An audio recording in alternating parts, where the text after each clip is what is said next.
Mheshimiwa Spika, ninaomba nianze kwa kukushukuru tena wewe pamoja na wasaidizi wako ambao waliongoza mjadala huu, akiwemo Mheshimiwa Musa Zungu, naibu spika, Mheshimiwa Najima Mtaza Giga, mwenyekiti wetu wa Bunge, Mheshimiwa Deo Mwanyika, mwenyekiti wetu wa Bunge, na Mheshimiwa Dr. Joseph Mhagama, mwenyekiti wa Bunge. Nawashukuru sana kwa jinsi mjadala huu ambao umekwenda siku 7.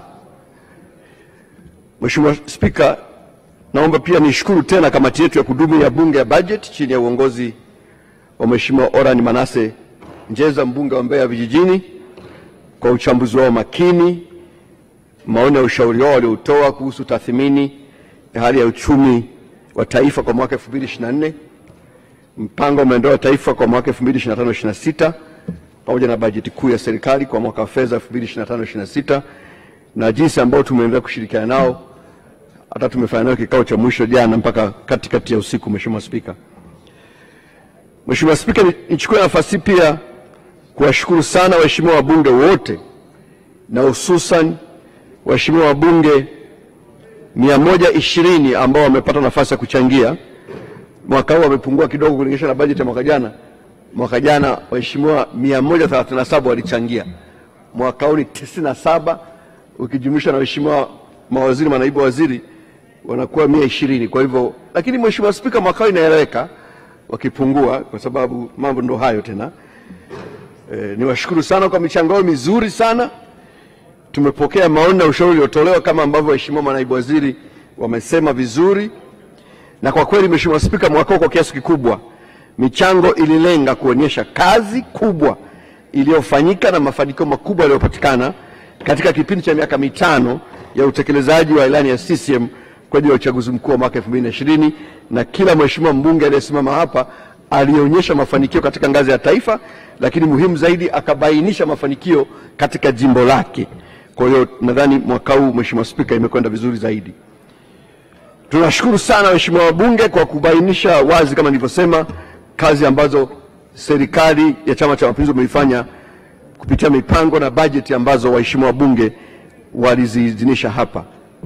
Mheshimiwa Spika, ninawashukuru pia waheshimiwa mawaziri wenzangu na waheshimiwa naibu mawaziri kwa michango yao jana, ambapo pia wao sekta kwa sekta wameonyesha mambo makubwa, kazi kubwa iliyofanyika na mafanikio makubwa yaliyopatikana katika nchi yetu kwa sekta zao. Kwa hivyo kwa kiasi kikubwa kazi yangu hapa sio kubwa zaidi ya kuweza kuhitimisha. Na kabla siendelee, nashukuru pia waheshimiwa naibu mawaziri wetu wawili kwa jinsi ambavyo wameshajibu baadhi ya hoja, na mimi niwashukuru sana kwa pongezi na shukrani zao. Tunafanya kazi kwa karibu sana. Kama nilivyosema siku ya kwanza, Mheshimiwa Nyongo ni mtu rahimu sana, mtu mwema, mtu mtulivu sana. Ukiwa na msaidizi kama huyu unafanya kazi kwa utaalamu. Tunaamini kwamba wenzetu wa Maswa Mashariki kama kawaida yao watamrudisha hapa bungeni. Hivyo Mheshimiwa mjumbe wetu wa kamati kuu, Mheshimiwa Hamad Chande, ni mtu mwema, tunafanya kazi kwa karibu, ana bidii, na tunaamini wapiga kura wake kama alivyosema mwenyewe wataturudishia na hapa bungeni. Mheshimiwa Spika, kwa kipekee kabisa naomba nichukue nafasi pia nimpongeze sana Waziri wa Fedha Mheshimiwa Dr. Mwigulu Lameck Nchemba Madelu, mbunge wa jimbo la Iramba Magharibi, kwa bajeti nzuri sana aliyowasilisha hapa bungeni tarehe 12 Juni mwaka 2025. Bajeti hii kwa ujumla wake imepokelewa vizuri sana, sio tu na waheshimiwa wabunge, lakini pia hata wananchi. Nilikuwa napitia vyombo vya habari, kwa mfano, hivi ndivyo baadhi ya vyombo vya habari ambavyo viliripoti bajeti kuu ya serikali. Gazeti la Nipashe liliita hii ni bajeti ya kimkakati. Daily News wao waliita competitive and growth budget. The Citizen wakaita made for Tanzania. Maana yake ni kwamba ni budget inayokwenda kuchochea sekta ya kuongeza thamani. Mwananchi wao waliita pia budget ya kimkakati. Na Habari Leo wenyewe wakasema budget ya konga mioyo ya wananchi. Kwa hivyo Mheshimiwa Waziri, budget ambayo umewasilisha imepokelewa vizuri na umma wa Tanzania pamoja na waheshimiwa wabunge. Mheshimiwa Spika, niseme pia kwamba sisi wote hapa mbele huku front bench ni mawaziri na tunafanya kazi kwa timu tukitafsiri na kutekeleza maono, maelekezo na miongozo ya Mheshimiwa Rais pamoja na kusimamia utekelezaji wa sera na mipango mbalimbali ya serikali tunayoipitisha hapa bungeni. Hata hivyo, waheshimiwa mawaziri wenzangu watakubaliana nami nikimpa pongezi za ziada Mheshimiwa waziri mwenzetu, waziri wa fedha, kwa sababu kwa kweli yeye ndiye hutangaza kodi, na kwa asili yake kodi huleta lawama. Kwa Mheshimiwa waziri wa fedha amekuwa akibeba lawama kupitia kodi anazotangaza kwa niaba ya serikali na kwa niaba ya yetu wote. Kwa hiyo tunamshukuru sana kwa hilo. Pamoja na yote, Mheshimiwa Nchemba amejitahidi sana kufanya kazi yake vizuri, na ndio maana leo hii tunajivunia miradi mikubwa iliyotekelezwa, kama ni Mwalimu Nyerere bwawa, kama ni SGR, kama ni madaraja makubwa.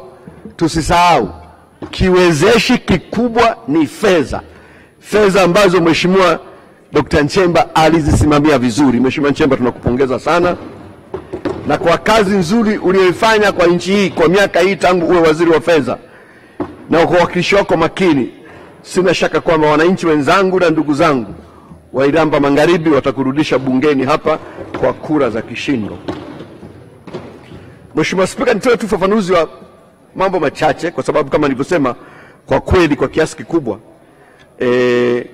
hoja ambazo waheshimiwa wabunge walizitoa ilikuwa ni kuonyesha kazi na mafanikio ambayo yamefanyika, lakini tumie nafasi kutoa ufafanuzi wa baadhi ya hoja chache ambazo ziliibuka hapa, lakini pia zilizoibuka hata nje ya bunge hili katika mijadala mbalimbali ambayo ilijadili budget pamoja na mpango wetu wa maendeleo. Mheshimiwa Spika, moja ya eneo lilijitokeza hapa ni tafsiri ya ukuaji wa uchumi. Baadhi ya wananchi na wachambuzi wamehoji maelezo yetu kuhusu afya ya uchumi wetu, hususan pale tuliposema kwamba uchumi wetu umeendelea kuwa himilivu katikati ya mdororo wa uchumi wa dunia.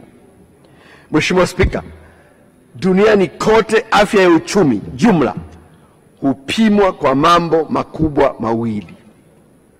Kwanza, tunaangalia ukuaji wa pato la taifa, na pili, tunaangalia mfumuko wa bei. Hakuna nchi yoyote, hakuna mwanachumi yoyote atakayezungumzia uchumi bila kutaja hivi vigezo viwili. Kwa hivyo tukishakuwa na hivi vitu viwili, ndio tunaangalia sasa ni kwa namna gani ukuaji huu unaenda kutafsirika katika maisha ya watu. Tunaangalia maendeleo ya watu, afya, elimu na kadhalika na kadhalika. Kwa hiyo tunayazungumza hapo, tunatumia vigezo ambavyo vinatumika duniani kote na tunajilinganisha nacho. Sasa kwa mfano, na unapozungumzia maendeleo ya ukuaji wa uchumi, huangalii tu mara moja, unaangalia trend, mwenendo ukoje. Ndio maana ukisoma kitabu chetu cha mpango kinazungumzia mwenendo wa hali ya uchumi. Unalinganisha mwaka uliopita na leo, na unatumia kigezo hicho kuweza kuproject tunapoenda. Kwa hiyo ukiangalia kwa mfano mwenendo wa uchumi duniani, wastani wa ukuaji wa uchumi wa dunia mwaka 2020 ulikuwa hasi negative 2.7, 2021 6.6, 2022 3.6, 2023 3.5, 2024 3.3, na unatarajia mwaka kesho ushuke iwe 3.1. Kwa utaona uchumi, wastani wa uchumi wa dunia unavyoyumba, utapanda hapa, utashuka hapa. Nchi zilizoendelea kubwa hizo ambazo tunazifahamu, mwaka 2020 ilikuwa hasi 4, 2021 6, 2022 2.9, 2023 1.7, 2024 1.8. Nchi zinazoibukia nazoendelea, emerging countries hizi kubwa ambazo zinakuja kama China na zingine, mwaka 2020 negative 1, has 1.7, 2021 7, 2022 4.1, 2023 4.7, 2024 4.3. Unaona vile vile jinsi ambavyo unayumba. Nchi za Asia zinazoendelea, mwaka 2020 has 0.5, 21 7.8, 22 4.7, 23 6.1, 24 5.3. Tazama kwetu sasa. Nchi za SADC, nchi za kusini mwa Afrika ambamo sisi tumo, wastani mwaka 2020 hasi 4.5, 2021 5.3, 2022 4, 2023 ukaruka 15.2, 2024 1.5. Unaweza kuona jinsi ambavyo wastani wa uchumi hata nchi za kusini mwa Afrika unavyoyumba. Twende karibu nchi za Afrika Mashariki, EAC, ambamo sisi tumo, mwaka 2020 -1, hasio maana kulishuka, 2021 5.3, 2022 4, 2023 5.2, mwaka jana 2024 1.5. Samahani Mheshimiwa Spika, SADC 2023 ilikuwa 3.9 sio 15, na nchi za EAC mwaka 2023 5.2. Tanzania kwa miaka mitano, mwaka 2020 4.8, 2021 4.9, 2022 4.7, 2023 5.1, 2024 5.5. Maana yake nini? Namba moja, hatujawahi kwenda kwenye hasi. Hatujawahi. Lakini pia pamoja na changamoto zote ambazo dunia ilikumba, utaona kwamba sisi tulibaki fairly stable. Kwa hiyo tunasema katikati ya mdororo wa uchumi wa dunia, uchumi wa Tanzania umebaki kuwa imara, umebaki kuwa stamilivu. Takwimu zinasema hivyo. Ukienda kwenye mfumuko wa bei mwaka jana dunia nzima ulikuwa 6.7, 2023 mwaka jana 5.8. Nchi ya SADC ambao si mtumo, wastani mfumuko wa bei 50.3 mwaka jana, mwaka 2023. Mwaka jana 2024 54.6. Nchi za EAC wastani mwaka 2023 15.5, 2024 23.4. Tanzania 2023 mfumuko wa bei 3.8, mwaka jana 2024 3.1. Kwa miaka 10 mfululizo mfumuko wa bei wa Tanzania umebaki ndani ya wigo kati ya 3.5. Sasa tukisema haya, Mheshimiwa Spika, tukizungumza haya tunazungumza tu ukweli wa kitakwimu. Na sisi pamoja na hali yote tunasema pamoja na hali hiyo, uchumi wetu umeonyesha ustahimilivu wa hali ya juu sana. Katika kipindi cha miaka 20 uchumi wetu umeweza kukua kwa wastani wa 6.2, 20 years consecutively. Lengo letu la muda mrefu kama taifa, tunataka kuona uchumi wetu unakuwa angalau kwa asilimia kati ya 8 mpaka 10 kama alivyosema Profesa Muhongo, ili uweze kuongeza kasi ya kupunguza maskini na kuweza kuzalisha ajira. Ndio lengo letu. Na ndio maana kwenye dira inayokuja tumeweka wazi, Mheshimiwa Spika, kwamba kiwango cha kuwa uchumi kiwe ni hicho. Nataka twende tukuze uchumi zaidi, tufikie angalau dola za Kimarekani trilioni 1 ifika mwaka 2050. So Mheshimiwa Spika, tunavyosema hivi hatujivuni wala hatusemi kwamba tumeendelea sana au safari yetu imeisha au ghafla uchumi wetu umekuwa mkubwa kuliko wote duniani. Hapana. Tunachosema na ambacho taasisi zote za kifedha duniani, Benki ya Dunia, IMF, Benki ya Afrika na kadhalika, zinasema ni kwamba uchumi wetu umeendelea kuwa imara na himilivu katikati ya mdororo na majanga ya kidunia. Hii ni tathmini ya taasisi zinazoheshimika duniani, zinazoheshimika katika kutathmini hali ya uchumi. Na Mheshimiwa Waziri wa Fedha amekuwa akieleza kila mara hapa juu ya tathmini ya taasisi za kutathmini madeni kama za Moody's. Na sababu kubwa ya hali hii, Mheshimiwa Spika, ni kwamba uchumi wetu hautegemei sekta moja. Tumefanikiwa sana katika kunyumbulisha uchumi wetu. Uchumi wetu unabebwa na sekta nyingi, sio moja, ikiwemo kilimo, utalii, huduma, viwanda, madini, sekta ya ujenzi, usafirishaji na kadhalika. Tofauti na nchi nyingi sana wanategemea zao moja, likiyumba zao hilo basi uchumi unayumba. Sisi natusaidia sana hii kuwa na uchumi wa namna hii. Tumeonyesha kwa sauti na mifano hatua kubwa tuliopiga katika nyanja mbalimbali katika miaka hii minne.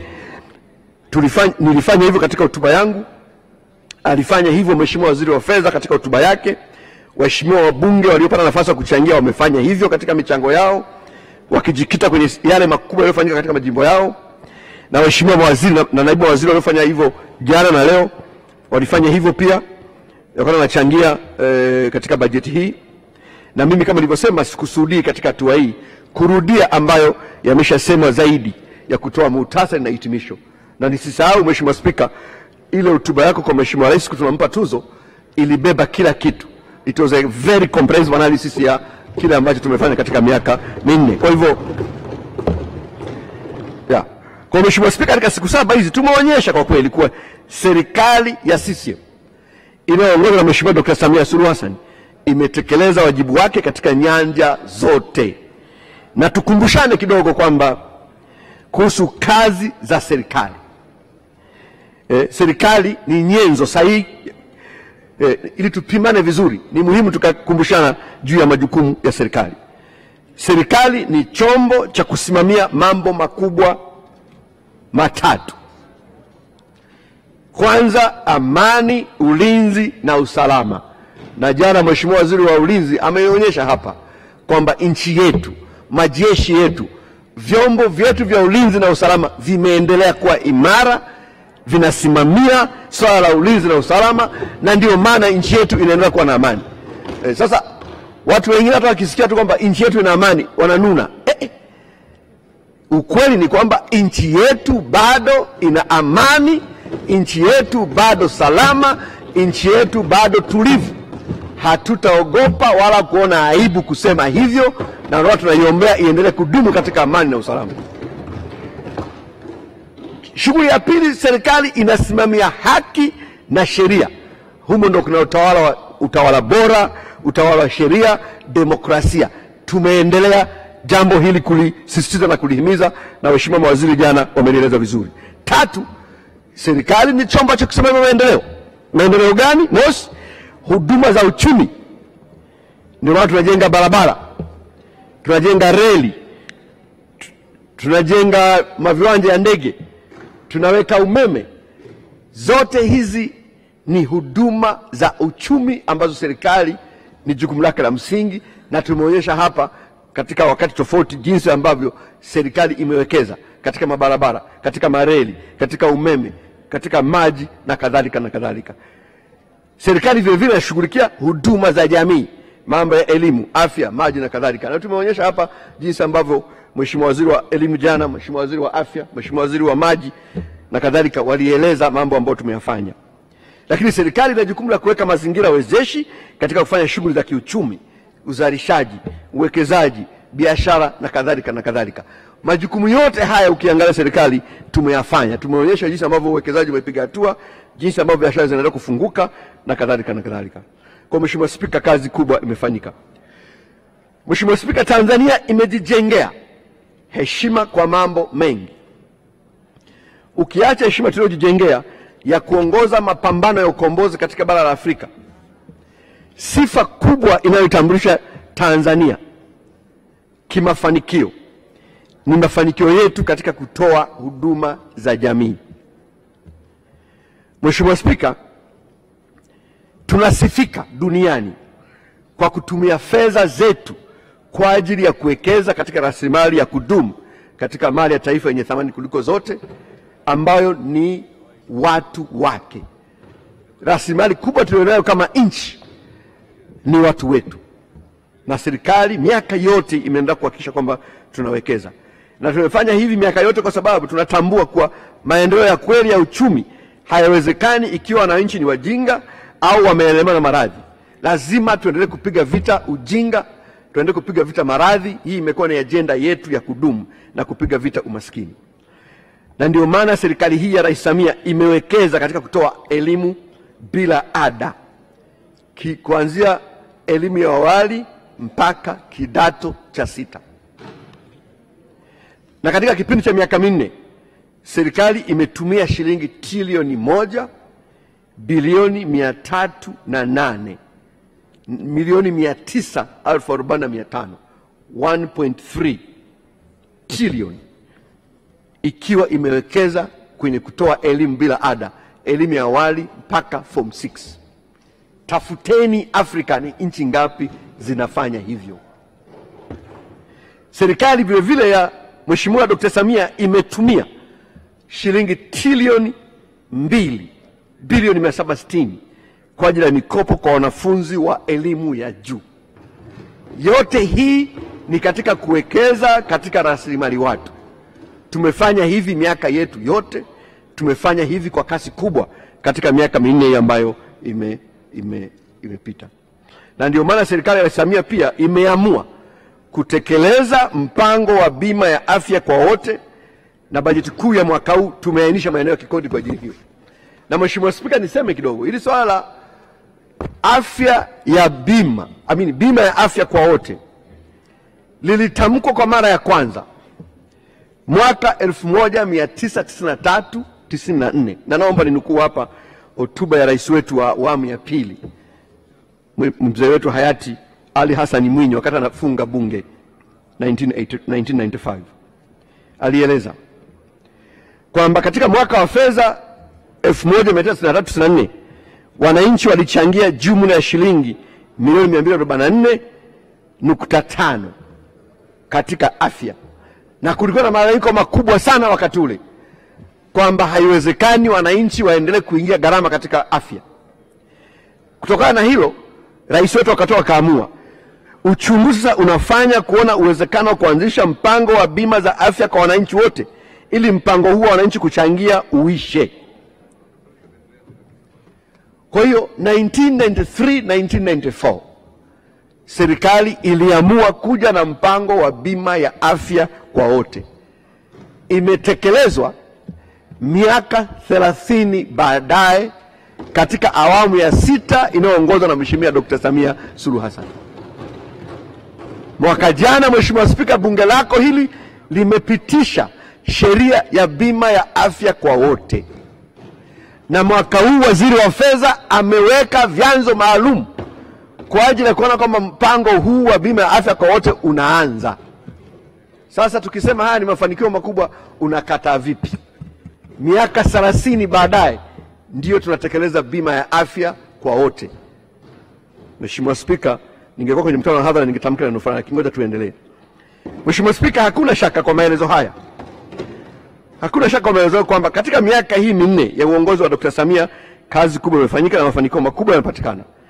Sasa wale ambao haoni, naomba niazime maneno ya rais wa awamu ya pili kama nilivyosema awali, hayati Ali Hassan Mwinyi katika hotuba yake ya kulivunja bunge la 6 aliyoitoa tarehe 24 Julai mwaka 1995 baada ya kuwa ameeleza mafanikio ya serikali yake yaliyopatikana katika kipindi cha miaka 10 ya utawala.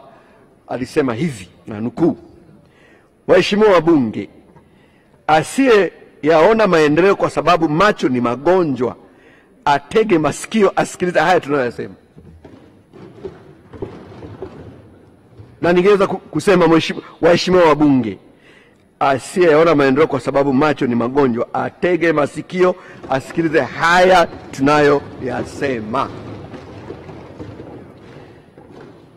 Kwa hiyo Mheshimiwa Spika, baadhi ya watu kukataa kuona maendeleo katika jamii yetu haijaanza leo. 1995 mzee wetu Ali Hassan Mwinyi aliliona hili, lakini akasema kama macho ni changamoto, tega sikio lako. Muhimu ni kwamba wananchi walio wengi wanaona na wanaunga mkono kazi inayofanywa na serikali ya CCM. Hii ndio jambo la msingi. Na Mheshimiwa Spika, nilipotoa takwimu juzi, wananchi wangapi wanaunga mkono serikali hii, maneno mengi yamezungumzwa kwenye mitandao, lakini unapinga takwimu kwa takwimu. Mimi nimeeleza takwimu, nimeeleza chanzo chake, nikawapa mpaka link ipo. Kaangalie Afrobarometer Research Survey ya mwaka 2024 inasema nini nchi mbalimbali za Afrika. Ni ukweli kwamba Watanzania walio wengi wanaunga mkono serikali ya CCM. Huu ni utafiti, ni utafiti. Na mimi nimeshiriki kwenye mambo kwa muda mrefu kidogo, kwa hiyo hapa tuzungumzii mambo, tunazungumzia utafiti. Utafiti upingwa kwa utafiti, sio kwa hasira. Utafiti huwezi kufuta kwa hasira. Leta utafiti mwingine ambao una challenge utafiti uliopo. Kwa sasa utafiti tulionao unaonyesha kwamba Watanzania wengi, moja, wanaridhishwa na kazi ya serikali ya CCM. Pili, Watanzania walio wengi wanaunga mkono rais wao Dr. Samia Suluhu Hassan. Sitaki kusema siri hapa kwa sababu Mheshimiwa Spika nimeshiriki kwenye tafiti hizi kuelekea uchaguzi mkuu. Chama cha Mapinduzi hakiingii kwenye uchaguzi bila utafiti. Tumefanya utafiti, hali ni nzuri sana. Mheshimiwa Spika, napoenda kuhitimisha niseme maendeleo ni mapambano ambayo hayana mwisho. Maendeleo ni mchakato endelevu. Hakuna nchi yote tafika mahala sisi tumemaliza kuendelea tuachie hapa. Hakuna. Kila nchi inapambana kuendelea. Ni mchakato endelevu. Na katika mchakato huu tutapata mafanikio, tutapata matatizo. Katika mchakato huu yapo mambo tutapatia, yapo mambo hatutapatia. Na ndivyo imekuwa hivyo, na ndivyo ilivyo duniani kote. Muhimu katika mchakato wa maendeleo ni kujua tunataka kwenda wapi na namna ya kufika tunapotaka kwenda. Katika uongozi wake wa miaka 24, tanisamehe Mheshimiwa Spika, napenda kumnukuu Mwalimu Nyerere kwa sababu ni mwanzilishi wa taifa letu. Mwalimu Nyerere alifanya mengi makubwa, lakini yapo mambo alikosea na akayasahihisha, ikiwemo kufuta vyama vya ushirika na kufuta serikali za mitaa. Baadaye mwenyewe alijuta na akayasahihisha. Katika hotuba yake ya mwisho bungeni wakati anaaga rasmi kama rais, alihitimisha kwa kueleza mafanikio yake makubwa na matatizo aliyokuwa ameyaacha kwa mrithi anayekuja. Alisema, kazi kubwa niliyoazimia kuifanya ni kazi ya kujenga taifa lenye umoja kwa msingi wa heshima na usawa wa binadamu. Tunalo taifa moja lenye umoja ambalo msingi wake ni heshima na usawa wa binadamu. Na unaweza kusahau yote aliyofanya Mwalimu kukumbuka hilo kwamba tunalo taifa lenye umoja. Lakini kwa uungwana wake hakuishia hapo. Alisema mafanikio yetu ni makubwa sana, na hasa wananchi wetu sasa wanatembea kwa heshima na kujiamini na wana haki ya kujivunia kwa Watanzania. Pamoja na mafanikio haya, Mwalimu Nyerere hakusita wala kuona aibu kueleza matatizo aliyokuwa ameyaacha. Alisema hali ya uchumi wetu bado ni mbaya na itabaki kuwa mbaya kwa muda mrefu. Akaendelea, tunadaiwa madeni makubwa sana na mashirika ya kimataifa, na hii ndio kazi namwachia mrithi wangu. Kwa hiyo nchi hii, Mheshimiwa Spika, tunapoeleza mafanikio yetu hapa, hatufanyi hivyo kwa kujidai au kwa kusema sisi tu wajuzi sana kuleta maendeleo. Tunafanya hivyo kuonyesha juhudi na jitihada ambazo tumezifanya na mafanikio tuliyopata. Tunafanya hivyo kuonyesha kwamba katika safari yetu ya maendeleo tumepiga hatua kubwa, lakini tunatambua kwamba bado safari ni ndefu, na ndio maana tunaenda kupambana. Waasisi wa taifa hili, Mheshimiwa Spika, walitufundisha kuwa umuhimu sana kwa kiongozi ni ujasiri wa kubaini changamoto za wananchi na kuzishughulikia, lakini pia uungwana wa kubaini na kukiri makosa na kuyasahihisha kwa wakati mwafaka. Hiyo ndio nchi ambayo tumerithishwa nayo. Viongozi wetu wote na waheshimiwa wabunge, mkienda kusoma hotuba zao zote, hususan za mwisho, wameisha mafanikio mazuri na kuonyesha changamoto ambazo zimebaki lazima zishughulikiwe. Kwa hiyo ujasiri wa kukiri makosa na kuyafanyia kazi haijawahi kuwa udhaifu katika nchi yetu. Na ujasiri unahitaji kiongozi makini. Lazima tuwe na kiongozi mwenye ujasiri wa kubaini, kutambua, kubeba na kuendeleza mema yote aliyopita na yanayoendelea. Ni jambo la msingi sana. Lazima utambue mema yaliyopo, yanayoendelea na uyabebe. Huo ni ujasiri. Lakini pia ukubali kubeba changamoto zilizoibuka ili uweze kuzishughulikia. Inahitaji kiongozi mwenye ujasiri wa namna hiyo. Na sisi tuna bahati, tunaye kiongozi ambaye mosi aliweza kubaini mambo makubwa mazuri yaliyofanyika na mema yote akayabeba na akayaendeleza, na wote tumesema hapa katika wiki hii. Lakini tunaye kiongozi ambaye vile vile ni jasiri. hakuogopa kubainisha, akaweka mpango wa kuzishughulikia, na ndio msingi wa 4R. Kwa hiyo ni jambo la msingi sana, Mheshimiwa Spika. Lakini ujasiri pia unahitaji chama makini cha siasa chenye uwezo wa kutoa mwelekeo sahihi wa kisera kwa wakati sahihi na unaokidhi mahitaji ya kizazi cha leo na cha kesho. Na kwa sasa, Mheshimiwa Spika, chama hicho kinaitwa Chama cha Mapinduzi. Mheshimiwa Spika, niseme nini tena? Twendeni kwa ujasiri majimboni, tukaombe Watanzania wachague kiongozi mwenye ujasiri niliyoueleza.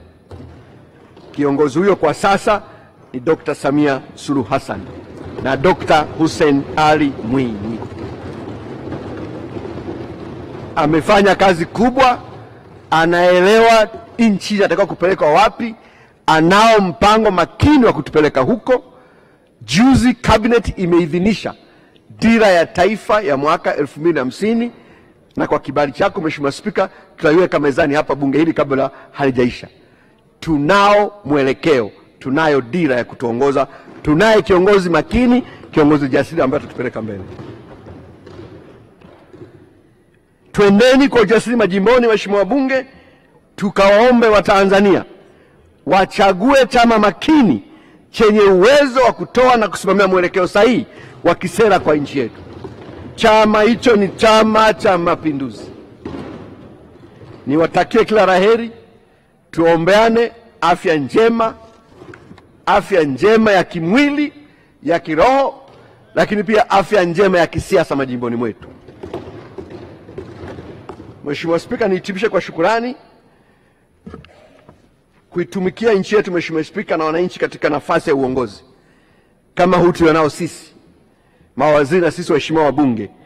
Ni heshima ambayo hakuna yeyote hapa anaweza kusema alistahili. Tumepata heshima kubwa kutoka kwa wananchi wa nchi hii kukaa hapa miaka 5 kutafakari mustakabali wao. Ni heshima kubwa ambayo tunaishukuru sana, ambayo wananchi wetu wametupa, na kwamba sio kwamba sisi tulikuwa tunastahili sana, tumepata heshima. Binafsi namshukuru sana Mheshimiwa Dr. Samia Suluhu Hassan kwa imani na heshima alionipa kutumikia serikali yake kwa nafasi ya uwaziri. Nimshukuru pia hayati Dr. John Pombe Magufuli ambaye aliniona mapema akaniteua kwa katibu mkuu na baadaye kwa waziri. Lakini mwaka 2021 Mheshimiwa Dr. Samia Suluhu aliniona akaniteua kwa waziri wa viwanda na biashara na baadaye kwa waziri wa nchi, ofisi ya Rais, mipango na uwekezaji. Ni heshima ambayo imeweka alama ya kudumu katika maisha yangu yote. Ninamshukuru sana. Ninawashukuru sana wananchi wa jimbo la Ubungo jijini Dar es Salaam kwa imani hao na hata kunichagua kuwa mbunge wao. Ni kupitia kura zao ambazo zimenipatia fursa ya kuweza kuonekana katika nchi hii na hata viongozi wetu kuniona na kuniteua katika nafasi mbalimbali za uongozi. Ninawaheshimu na nitawaheshimu daima wananchi wa jimbo la Ubungo. Nitawaheshimu na kuheshimu daima Chama cha Mapinduzi ambacho kilinipa nafasi ya kugombea. Ninataka chukua nafasi kuishukuru sana familia yangu yenye mke mmoja na watoto 3. Ninamshukuru sana mke wangu Prosista na vijana wangu 3 kwa jinsi ambavyo wananipa ushirikiano na kunipa amani. Waheshimiwa wabunge, kufanya hizi kazi unahitaji uwe na amani ya kimwili na kiroho. Tunaipata amani hiyo kwa kiasi kutoka kwenye familia zetu. Familia ziheshimiwe sana, ni muhimu sana katika maisha yangu, na mimi familia yangu ninaishukuru sana kwa sababu inanipa fursa na amani ya kutumikia nchi. Mungu awabariki sana. Mheshimiwa Spika, ninamtukuza Mungu kwa yote. Tutasema yote hapa, tunasema hapa na kufanya yote, lakini hakuna tuliwezalo bila Mungu. Hata kuonekana kwetu na hata viongozi wetu wakatuona ni neema tu ambayo tumeipata. Sisi kuwepo hapa katika nafasi hizi sio kwamba ni wajanja sana au tu wajuzi sana. Hapana, ni kwa neema tu. Na mliruhusu Mheshimiwa Spika, uniruhusu ninukuu tena maneno matakatifu kutoka kwenye Biblia niliyosoma siku ile kwenye mkutano mkuu wa Chama cha Mapinduzi pale Jakaya Kikwete Convention. Nao ni Mhubiri 9:11 yanayosema, nikarudi na kuona chini ya jua ya kwamba si wenye mbio washindao katika michezo, wala si walio hodari washindao vitani, wala si wenye hekima wapatao chakula, wala si watu wa ufahamu wapatao mali, wala wenye ustadi wapatao upendeleo, lakini wakati na bahati wapata wote. Kwa hiyo Mheshimiwa Spika, vyeo hivi bahati mbaya wakati mwingine huja na kiburi. Tusisahau kwamba sisi hatupo hapa kwa sababu ni wa maana sana, isipokuwa wakati na bahati ulikuwa ni wa kwetu.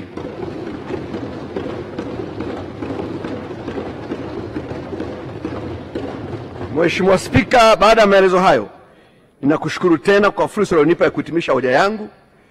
Mungu ibariki Afrika, Mungu ibariki Tanzania. Mheshimiwa Spika, naomba kutoa hoja.